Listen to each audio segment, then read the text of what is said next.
Assalamualaikum warahmatullahi wabarakatuh. Perkenalkan, nama saya Dinda Oktaviani Perdana dari kelas C5 Manajemen Universitas Teknologi Digital dengan NPM 101200096. Video ini dibuat untuk memenuhi tugas evaluasi tengah semester mata kuliah perilaku organisasi. Pada video ini, saya telah meneliti 5 individu di sebuah organisasi masyarakat, yaitu Karang Taruna. Pengertian Karang Taruna itu sendiri yaitu organisasi kepemudaan Indonesia yang dibentuk oleh masyarakat sebagai wadah generasi muda untuk mengembangkan diri, tumbuh, dan berkembang atas dasar kesadaran serta tanggung jawab sosial dari, oleh, dan untuk generasi muda yang berorientasi pada tercapainya kesejahteraan sosial bagi masyarakat. Program kerja Karang Taruna ini diantaranya 1. Melaksanakan gotong royong untuk kebersihan lingkungan desa. 2. Mendirikan home industry dengan ekonomi digital. 3. Membuat usaha kerajinan tangan. 4. Pembentukan grup olahraga seperti sepak bola, bola voli, badminton, dan tenis meja. Dan yang terakhir, mengadakan turnamen olahraga pada hari lahir Karang Taruna. Fungsi Karang Taruna yang pertama, sebagai penyelenggara terlaksananya usaha kesejahteraan sosial. Yang kedua, penyelenggara kegiatan pendidikan dan pelatihan bagi masyarakat. Yang ketiga, penyelenggara pemberdayaan masyarakat terutama bagi generasi muda di lingkungannya, baik secara komprehensif, terpadu, terarah, dan berkesinambungan. Yang keempat, penyelenggara kegiatan dalam hal pengembangan jiwa kewirausahaan bagi generasi muda di lingkungannya. Dan yang terakhir, penanaman, pengertian, memupuk, dan meningkatkan kesadaran dan rasa tanggung jawab sosial generasi muda. Dasar-dasar perilaku individu yang pertama saya amati yaitu karakteristik geografis usia. Ada 5 individu yang sudah saya teliti perilaku individunya, yang mana jika dikelompokkan ke dalam karakteristik biografis usia, diantaranya ada yang berusia 19 tahun, 22 tahun, 23 tahun, dan 2 lainnya berusia 27 tahun. Namun, tidak ada hubungannya sama sekali antara usia dan kinerja mereka, karena semuanya sama-sama profesional, bekerja keras, dan telaten saat melaksanakan program kerja yang telah direncanakan. Karakteristik kedua yang saya teliti yaitu gender. Pada organisasi ini, 3 individu diantaranya berjenis kelamin laki-laki, dan 2 lainnya berjenis kelamin perempuan. Berdasarkan dengan materi yang telah saya pelajari di kelas, tidak ada perbedaan gender yang konsisten dalam kemampuan menyelesaikan kegiatan, kemampuan analitik, hasrat berkompetensi, memotivasi sosiabilitas, dan kemampuan untuk selalu berusaha. Jika dilihat dari gender, hanya saja yang laki-laki lebih tegas ketika menertibkan peserta yang ikut dalam lomba. Karakteristik selanjutnya yang saya teliti adalah status perkawinan.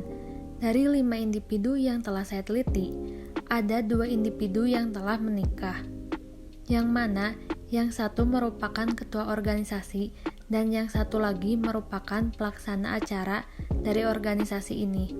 Sedangkan 3 individu lainnya berstatus belum menikah.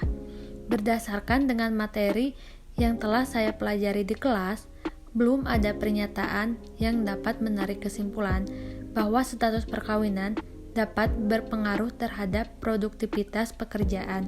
Hanya saja, di dalam organisasi masyarakat ini, individu yang telah menikah diperbolehkan untuk tidak hadir ketika ada urusan keluarga.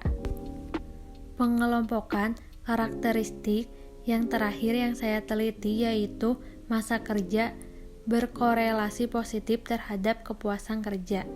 Kemampuan intelektualnya seperti kecepatan persepsi lebih unggul pada individu yang berusia 27 tahun karena memang mereka lebih lama berada di organisasi masyarakat ini. Analisis individu selanjutnya, jika dikaitkan dengan nilai, dilihat dari tujuan setiap individu yang bergabung ke organisasi masyarakat ini dan dari kinerja mereka. Maka, mereka termasuk ke dalam nilai terminal, yang mana tujuannya hidup sejahtera, menciptakan suasana damai, merasakan kebebasan, mendapatkan kebahagiaan, dan menciptakan persahabatan sejati. Terkait sikap 4 individu pada organisasi ini, termasuk ke dalam tipe sikap komitmen organisasi, yang mana menunjukkan sejauh mana seseorang mengidentifikasikan diri dengan suatu organisasi serta tujuan-tujuannya dan berkeinginan untuk tetap menjadi anggota organisasi tersebut.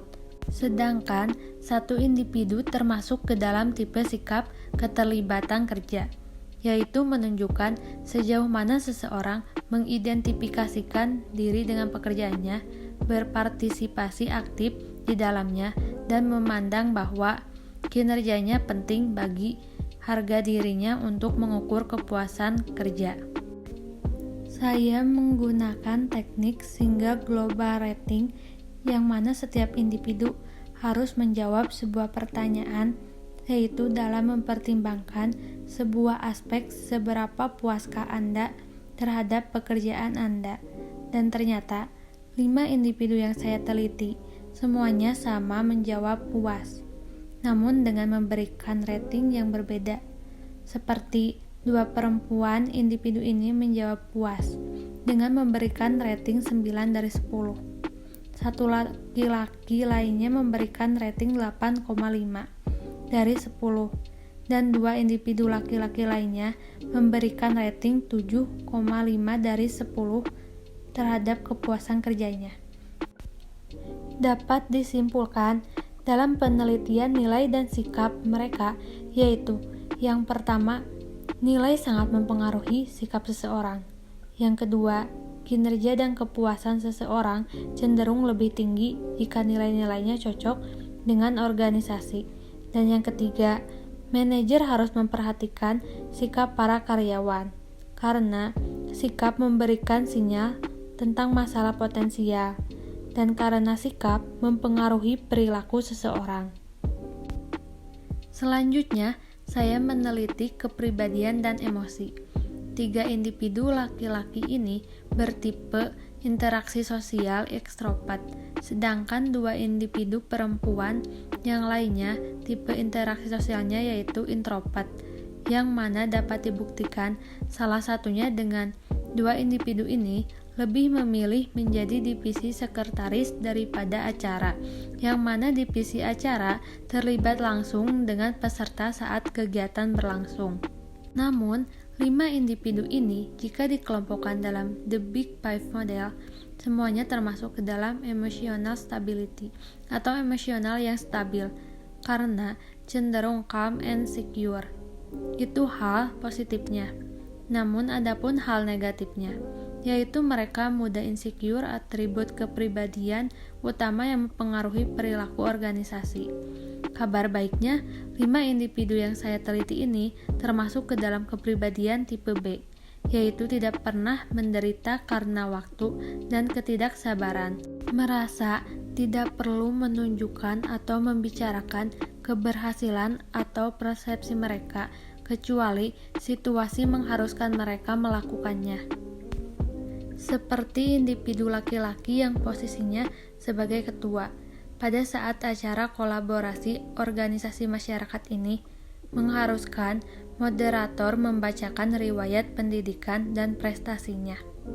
Kemudian juga, kepribadian tipe B ini berperilaku gembira dan relaksasi, ketimbang menunjukkan keunggulan mereka dengan segala cara. Dan yang terakhir, kepribadian B dapat bersikap santai tanpa merasa bersalah.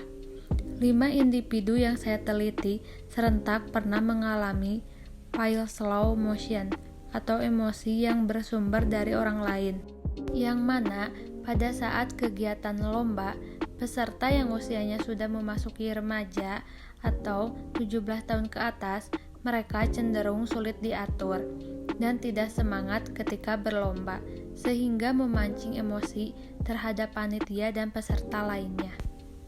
Kesimpulan yang dapat diambil dari penelitian kepribadian dan emosi ini adalah yang pertama, kepribadian membantu mencocokkan seseorang dengan pekerjaan. Yang kedua, kepribadian membantu kita dalam memperkirakan perilaku. Dan yang ketiga, emosi dapat menghambat prestasi kerja, terutama apabila jika emosi yang negatif. Namun juga dapat meningkatkan produktivitas kerja apabila itu emosi yang positif. Persepsi itu penting, karena perilaku orang didasarkan atas persepsi mereka, bukan realitas itu sendiri. Kemudian juga untuk lebih memahami bagaimana orang membuat atribut tentang peristiwa, saya meneliti 5 individu pada organisasi masyarakat ini, menggunakan jalan pintas yaitu efek kontras, yang mana penelitian karakteristik seseorang dipengaruhi oleh perbandingan dengan orang lain yang baru dijumpai, dengan peringkat yang lebih baik atau buruk dalam karakteristik yang sama. Dalam pengambilan keputusan, organisasi masyarakat ini menggunakan langkah-langkah. Pertama, mendefinisikan masalah. Yang kedua, mengidentifikasikan kriteria. Yang ketiga, mengalokasikan bobot untuk tiap kriteria. Yang keempat, mengembangkan alternatif. Yang kelima, evaluasi alternatif. Dan yang terakhir, memilih alternatif terbaik dalam membuat pilihan mereka.